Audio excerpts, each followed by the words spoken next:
Hello guys, இன்றைக்கி நம்ம இந்த வீடியோவில் எதை பற்றி பார்க்க போகிறோம் அப்படின்னு பார்த்தீங்கன்னா, நம்ம ஐஸ்வர்யா ரஜினிகாந்த் டைரக்ஷனில் வந்து லால் சலாம் படத்தை பற்றி தான் பார்க்க போகிறோம். நம்ம லால் சலாமில் ரஜினி, விஷ்ணு, விக்ராந்த் எல்லாருமே ஆக்ட் பண்ணியிருக்காங்க. இதில் படத்தோட ஸ்டோரி லைன் என்னன்னு பார்த்தீங்க அப்படின்னா, ஒரு 2 ரிலீஜனுக்கான சண்டை அதை வந்து காமிச்சு இது பண்ணியிருக்காங்க. ஸோ 1993 பீரியடில் ஒரு சின்ன ஒரு கிராமத்தில் 2 ஊர், முஸ்லீம் ரிலீஜன் ஆகட்டும், ஹிந்து ரிலீஜன் ஆகட்டும், 2 ரிலீஜியனுமே வந்து ஒன்று மண்ணா இருக்கிறவங்க. அவங்களுக்குள்ளே எப்படி சண்டை வந்து இது வந்து 2 பேரும் சண்டை போட்டு எப்படி எந்தளவுக்கு அது ரிலீஜியஸ் ப்ராப்ளமாக க்ரியேட் ஆகும் அப்படின்ற ஒரு இது தான் காமிச்சிருப்பாங்க படத்தில். எல்லோரும் ஒன்றா இருந்தாங்க, ஒன்றா இருந்தவங்கள சண்டை போட்டு இது பண்ணுற மாதிரி ஒரு இது காமிச்சிருப்பாங்க. அதுக்கு ஒரு விஷயத்த வந்து ஸ்போர்ட்ஸை யூஸ் பண்ணியிருக்காங்க. நான் வந்து படத்தில் வந்து முழுக்க முழுக்க கிரிக்கெட் ஓரியன்டாக தான் இருக்கும் அப்படின்னு நினச்சேன். பட் ஆனால் பார்த்தீங்க அப்படின்னா, அந்த ஒரு சின்ன ஒரு இதுவாக தான் இருந்தது. அது ஒரு பெரிய எப்படி சொல்கிறது, படம் ஃபுல்லாகவே ஒரு கிரிக்கெட் ஓரியன்டாக கொண்டு போகல.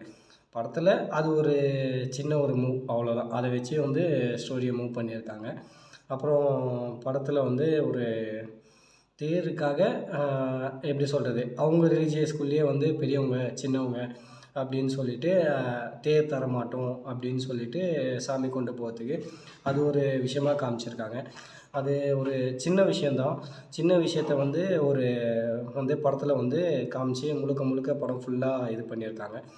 எனக்கு தெரிஞ்சு இவங்க எடுத்த வந்து கிரிக்கெட் கான்செப்டும் சரி, இல்லை ரிலீஜியஸ் கான்செப்டும் சரி, இன்னும் வந்து ஸ்ட்ராங்காக வந்து காமிச்சிருக்கலாம். பட் ஆனால் இவங்க என்னென்னா ஒரு எப்படி சொல்கிறது, ரொம்பலாம் இது பண்ணிக்காமல் ரொம்ப வந்து ஒரு நல்ல ஒரு விஷயத்த எப்படி சொல்கிறது, லெத்தாச்சிக்காவா இல்லை எப்படி எனக்கு சொல்கிறதுன்னு எனக்கு தெரியல. ரொம்ப ஒரு ஸ்டோரியை வந்து இன்னும் கொஞ்சம் ஸ்ட்ராங் பண்ணியிருந்தாங்கன்னா கண்டிப்பாக இது ஒரு நல்ல படமாகவே மாறியிருக்கும்.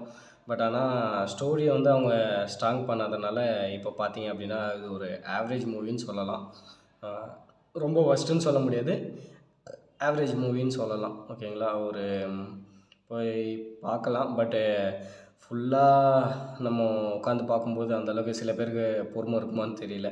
ஏன்னா கொஞ்சம் போரிங்காக கொண்டு போகிற மாதிரி தான் இருக்கும். ரொம்ப நம்ம உட்காந்து ஓகே ஃபீல் பண்ணி எக்ஸைட்டாக வரும் அப்படின்ற மாதிரி இருக்காது. அதுக்கப்புறம் இதில் வந்து எனக்கு ரொம்ப பிடிச்சிருந்தது பார்த்தீங்க அப்படின்னா, ஆக்சுவலி ஒரு சாமி வேஷம் போட்டு ஒருத்தர் பண்ணியிருப்பார். அவர் வந்து சூப்பராக காமிச்சிருப்பாங்க. அவர் ஒரு ஒரு சீன்லேயும் வந்து அவரை காமிச்ச சீன் எல்லாமே நல்லாயிருக்கும். அவரோட எக்ஸ்ப்ரெஷன்லாம் பார்த்தீங்க அப்படின்னா நம்மளை வந்து கொஞ்சம் ஃபீல் பண்ண வைக்கும். அந்த அளவுக்கு தான் அவர் வந்து பெர்ஃபார்ம் பண்ணியிருப்பார். கொஞ்சம் டக்குன்னு எனக்கு அந்த டைம் பீரியடில் கொஞ்சம் காந்தாரா மூவியோட இது வந்தது. ஸோ சில சீன்ஸ்லாம் பார்த்தீங்க அப்படின்னா ப்ரீவியஸாக இதுக்கு முன்னாடி நம்ம பார்த்த படத்தில் இருக்கிற சீன்ஸ் மாதிரி தான் இருக்கும். அவங்க போலீஸ் கொண்டு சில சீன்ஸ்லாம் வந்து போலீஸ் வருவாங்க. அந்த சீன்லாம் பார்த்தீங்க அப்படின்னா இதே பேட்டர்னில் நம்ம விக்ரம் வேதா படத்தில் யூஸ் பண்ணியிருப்பாங்க. ஸோ கொஞ்சம் அதே மாதிரி தான் இருக்கும். இதுக்கு முன்னாடி நம்ம பார்த்த மூவிஸில் இருக்கிற மாதிரி தான் இருக்கும். பட் ஆனால் இருந்தாலும் இதில் வந்து நம்ம அந்த நான் சொன்னேன் பார்த்தீங்களா, அந்த சாமி வேஷம் போட்டு காமிச்சது மட்டும் ரொம்ப நல்லா இருந்தது. அது எனக்கு ரொம்ப பிடிச்சிருந்தது. அவர் கெட்டப்பாக இருக்கட்டும், அவர் பண்ண இது எக்ஸ்ப்ரெஷனாக இருக்கட்டும், அந்த பெயினை வந்து அவர் எக்ஸ்ப்ரெஷனில் வந்து வெளியில் காமிச்சிருப்பார். ஸோ அது வந்து கண்டிப்பாக வந்து ஆடியன்ஸை கனெக்ட் பண்ணும். ஸோ அந்த மாதிரி வந்து எல்லோரும் எஃபர்ட் போட்டு பண்ணியிருந்தாங்க. ஸ்டோரியும் இன்னும் கொஞ்சம் ஸ்ட்ராங் பண்ணியிருந்தாங்க அப்படின்னா கண்டிப்பாக நல்ல படம் இது. கொஞ்சம் ஸ்டோரி வீக்கானனால தான் எனக்கு இது ஆவரேஜ் படமாட்டும் இருக்குது. ஓகேங்களா, விக்ராந்தை வந்து இன்னும் நல்லா யூஸ் பண்ணியிருக்கலாம். ஏன் விக்ராந்துக்கு வந்து கரெக்டான ஒரு ஸ்கிரிப்ட் கிடைக்க மாட்டேங்குது, என்னன்னு தெரியல. அவர் பாண்டி நாடு படத்தில் ஒரு சின்ன சீன் தான் வருவார். பட் ஆனால் அது நல்லாயிருக்கும். இதுலேயும் வந்து அது மாதிரி யூஸ் பண்ணி இன்னும் கொஞ்சம் அவரோட கேரக்டரை வந்து இன்னும் கொஞ்சம் ஸ்ட்ராங் பண்ணியிருக்கலாம். இப்போது ரஜினியோட கேரக்டர் வந்து அவர் அப்பா ரோலில் அவர் நடிச்சிருக்காரு. நடித்து அவரோட பெர்ஃபார்மன்ஸ் வந்து சூப்பராக பண்ணியிருக்காரு. அவர் என்ன சொல்கிறது, அவர் ஒரு ஹீரோ மாதிரியும் இல்லாமல் எப்படி சொல்கிறது, அவரை லோ லெவல்லையும் காமிக்காமல் ஒரு ஹீரோ மாதிரியும் காமிச்ச விஷயம் வந்து எல்லாமே வந்து கொஞ்சம் நல்லா காமிச்சிருக்காங்க.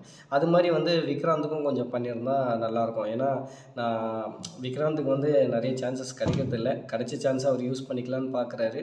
பட் ஆனால் அதுலேயுமே வந்து அவருக்கு கேரக்டர் வந்து கொஞ்சம் ஸ்ட்ராங்காக இல்லை.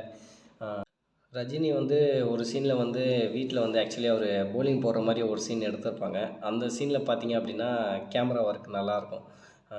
கொஞ்சம் ரொட்டேட் பண்ணி எடுத்துருப்பாங்க. அந்த சீன் வந்து கொஞ்சம் நல்லா தான் எடுத்திருக்காங்க. அது வந்து நம்ம ஃபீல் பண்ணலாம். ஸோ அதுக்கேற்ற மாதிரி இருக்கும். கேமரா ஒர்க்கும் நல்லாயிருக்கும். அந்த சீனும் கொஞ்சம் ஃபீல் பண்ணுற மாதிரி தான் இருக்கும். நல்லா எடுத்திருப்பாங்க. அதுக்கப்புறம் இந்த வீடியோ உங்களுக்கு பிடிச்சிருந்தது அப்படின்னா ஒரு லைக் பண்ணுறேங்க. உங்கள் ஃப்ரெண்ட்ஸ்க்கும் ஷேர் பண்ணுங்கள்.